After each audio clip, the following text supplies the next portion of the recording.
Hi, welcome back to our Anita Kaushik YouTube channel. ನಾನು ಇವತ್ತು ನಿಮಗೆ ಸ್ಪೆಷಲ್ ಆಗಿ ಶಾವಿಗೆ ಬಾತ್ ಹೇಗೆ ಮಾಡೋದಂತ ತೋರಿಸ್ತಾ ಇದ್ದೀನಿ. ನಾನಿಲ್ಲಿ ಒಂದು ಪಾತ್ರೆಗೆ ನೀರು ಹಾಕ್ಕೊಂಡು ಅದಕ್ಕೆ ಉಪ್ಪು ಹಾಕಿ 1 ಟೇಬಲ್ ಸ್ಪೂನ್ ಅಷ್ಟು ಆಯಿಲ್ ಹಾಕಿ ನೀರು ಕುದಿಯೋಕೆ ಇಟ್ಕೊಳ್ತಾ ಇದ್ದೀನಿ. ನೀರು ಕುದಿ ಬರ್ತಾ ಇದೆ. ಇವಾಗ ನಾನು ಇದಕ್ಕೆ ಶಾವಿಗೆ ಹಾಕ್ತಾ ಇದ್ದೀನಿ. ನಾನು ಅನಿಲ್ ಒತ್ತು ಶಾವಿಗೆ ಅಂತ ಸಿಗುತ್ತೆ, ಆ ಶಾವಿಗೆ ಹಾಕ್ಕೊಳ್ತಾ ಇದ್ದೀನಿ.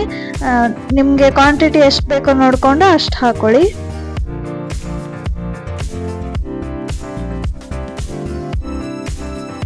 ನಾನು ಇಬ್ಬರಿಗೆ ಮಾಡ್ತಾ ಇರೋದ್ರಿಂದ ನಂಗೆ ಇಷ್ಟು ಕ್ವಾಂಟಿಟಿಯಲ್ಲಿ ಸಾಕು. ನೀವು ಎಷ್ಟು ಜನ ಇರ್ತೀರೋ ನೋಡಿಕೊಂಡು ಅಷ್ಟು ಕ್ವಾಂಟಿಟಿಲಿ ಮಾಡ್ಕೊಳ್ಳಿ. ಇವಾಗ ಇದನ್ನು ಮೆತ್ತಗೆ ಶಾವಿಗೆ ಪಾಯಸಕ್ಕೆಲ್ಲ ನೀವು ಶಾವಿಗೆ ಬೇಯಿಸ್ಕೊಳ್ತೀರಲ್ವ, ಆ ಥರ ಅಷ್ಟು ಮೆತ್ತಗಾಗೋ ಥರ ಬೇಯಿಸ್ಕೊಳ್ಳಿ. ಶಾವಿಗೆ ಮುಟ್ಟು ನೋಡಿದಾಗ ಮೆತ್ತಗೆ ಹೊಡಿಬೇಕು, ಆ ಥರ ಬೇಯಿಸ್ಕೊಳ್ಳಿ. ಇವಾಗ ಶಾವಿಗೆ ಬೆಂದಿದೆ ನೋಡಿ, ನಾನು ನೋಡ್ತಾ ಇದ್ದೀನಿ ಇವಾಗ ಹೆಂಗೆ ಬೆಂದಿದೆ ಅಂತ ಹೇಳಿ.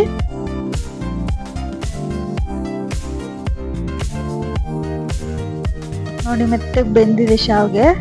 ಇವಾಗ ಇದನ್ನ ನಾನು ನೀರು ಮತ್ತೆ ಶಾವಿಗೆ ಸಪ್ರೇಟ್ ಮಾಡ್ಕೊಳ್ತಾ ಇದ್ದೀನಿ, ಅಂದ್ರೆ ಸೋಸ್ಕೊಳ್ತಾ ಇದ್ದೀನಿ.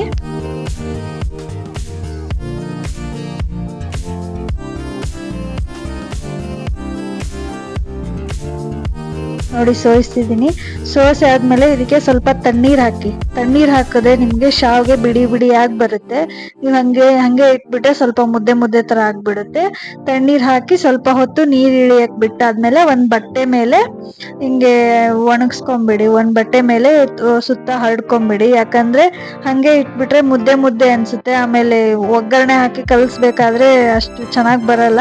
ಅದಕ್ಕೆ ಸ್ವಲ್ಪ ಸೋಸ್ಕೊಂಡಾಗಿ ಸ್ವಲ್ಪ ಬಿಟ್ಟಾದ್ಮೇಲೆ ಬಟ್ಟೆ ಮೇಲೆ ಹಿಂಗೆ ಒಣಗಿಸ್ಕೊಂಡ್ಬಿಟ್ರೆ ಬಟ್ಟೆ ಅದರಲ್ಲಿರೋ ನೀರನ್ನೆಲ್ಲ ಹೀರ್ಕೊಂಡ್ಬಿಡುತ್ತೆ. ಅದಕ್ಕೆ ನೀವು ಈ ಥರ ನಾನು ಮಾಡಿರೋ ಥರ ಬಟ್ಟೆ ಮೇಲೆ ಒಣಗಿಸ್ಕೊಂಬಿಡಿ.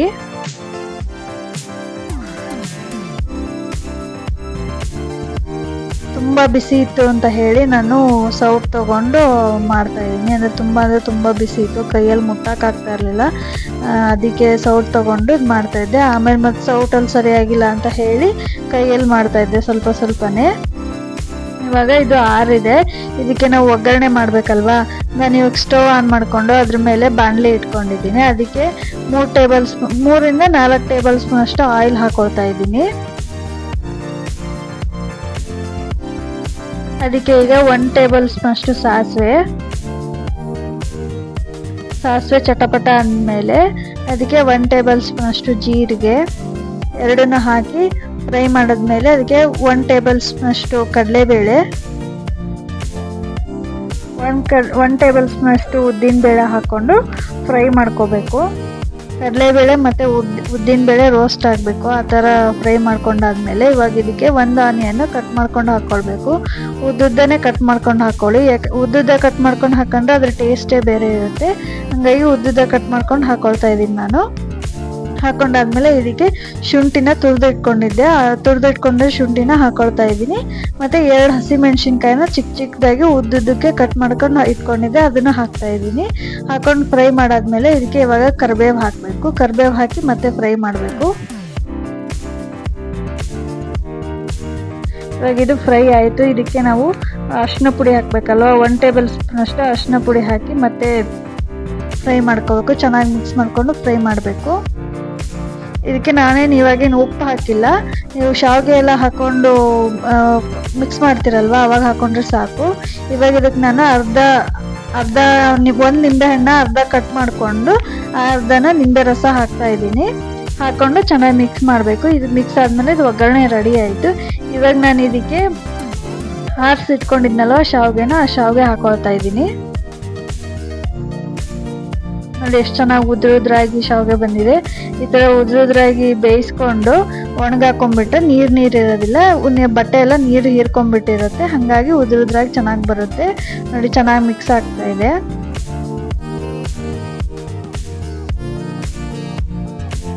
ಇದು ಬೆಳಗ್ಗೆ ಟಿಫನ್ಗೆ ನೀವು ಬೇಕಾದರೆ ಒಗ್ಗರಣೆ ಮಾಡೋ ಟೈಮಲ್ಲಿ ಗೋಡಂಬಿ ಬೇಕಾದ್ರೂ ಹಾಕ್ಕೊಳ್ಬೋದು, ಎಣ್ಣೆ ಫ್ರೈ ಮಾಡಬೇಕಾದ್ರೆ.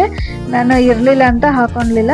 ನೋಡಿ ಚೆನ್ನಾಗಿ ಮಿಕ್ಸ್ ಆಗಿದೆ. ಈ ಟೈಮಲ್ಲಿ ನೀವು ಇದಕ್ಕೆ ಕೊತ್ತಂಬರಿ ಸೊಪ್ಪು ಇಟ್ಕೊಂಡಿರ್ತೀರಲ್ವ, ಕೊತ್ತಂಬರಿ ಸೊಪ್ಪನ್ನ ಹಾಕಿ ಮಿಕ್ಸ್ ಮಾಡ್ಕೊಳ್ಬೇಕು. ನೀವು ಕೊತ್ತಂಬರಿ ಹಾಕ್ಕೊಂಡು ಮಿಕ್ಸ್ ಮಾಡಿಕೊಂಡ್ರೆ ಕೊತ್ತಂಬರಿ ನಿಮಗೆ ಏನೋ ಒಂಥರ ಘಮ ಕೊಡುತ್ತೆ ಮತ್ತು ಟೇಸ್ಟು ಚೆನ್ನಾಗಿರುತ್ತೆ. ಇವಾಗ ನೀವು ಇದಕ್ಕೆ ರುಚಿಗೆ ತಕ್ಕಷ್ಟು ಉಪ್ಪು ಹಾಕ್ಕೊಳ್ಳಿ. ಯಾಕಂದರೆ ಮೊದಲೇ ಹಾಕಿಲ್ಲ ಅಲ್ವಾ ಉಪ್ಪನ್ನ, ಅದಕ್ಕೆ ಇವಾಗ ಉಪ್ಪು ಹಾಕ್ಕೊಳ್ಳಿ. ರುಚಿಗೆ ನಿಮ್ಗೆ ಎಷ್ಟು ಬೇಕೋ ಅಷ್ಟು ಉಪ್ಪು ಹಾಕ್ಕೊಳ್ಳಿ. ಉಪ್ಪು ಹಾಕ್ಕೊಂಡು ಚೆನ್ನಾಗಿ ಮಿಕ್ಸ್ ಮಾಡಿದ್ರೆ ಶಾವಿಗೆ ಬಾತ್ ರೆಡಿ ಆಗುತ್ತೆ. ಇದನ್ನ ಇವಾಗ ನೀವು ಸರ್ವ್ ಮಾಡ್ಬೋದು. ಸ್ವಲ್ಪ ಬಿಸಿ ಮಾಡ್ಕೊಂಡು ಸರ್ವ್ ಮಾಡಿ, ಯಾಕಂದರೆ ತಿನ್ಬೇಕಾದ್ರೆ ಬಿಸಿ ಬಿಸಿ ಇದ್ರೆ ಚೆನ್ನಾಗಿರುತ್ತೆ. ಬಿಸಿ ಮಾಡ್ಕೊಂಡು ಆಮೇಲೆ ಸರ್ವ್ ಮಾಡಿ. ಡೆಕೋರೇಟ್ ಮಾಡ್ತಾ ಇದ್ದೀನಿ ನೋಡಿ, ಕೊತ್ತಂಬರಿ ಸೊಪ್ಪಿಟ್ಟು ಆಗಿದೆ. ಇವಾಗ ರೆಡಿ ಆಗಿದೆ. ಒಂದು ಸಿನಿಮ್ಯಾಟಿಕ್ ವಿಡಿಯೋ ನೋಡೋಣ, ಅಂದರೆ ಸ್ಲೋ ಮೋಷನಲ್ಲಿ ಒಂದು ವಿಡಿಯೋ ನೋಡೋಣ ರೆಡಿ ಆದಮೇಲೆ ಹೆಂಗೆ ಕಾಣಿಸುತ್ತೆ ಅಂತ ಹೇಳಿ. ನೋಡಿ ಶಾವಿಗೆ ಬಾತ್ ಬಿಡಿ ಬಿಡಿಯಾಗಿ ಎಷ್ಟು ಚೆನ್ನಾಗಿ ಕಾಣಿಸ್ತಾ ಇದೆ.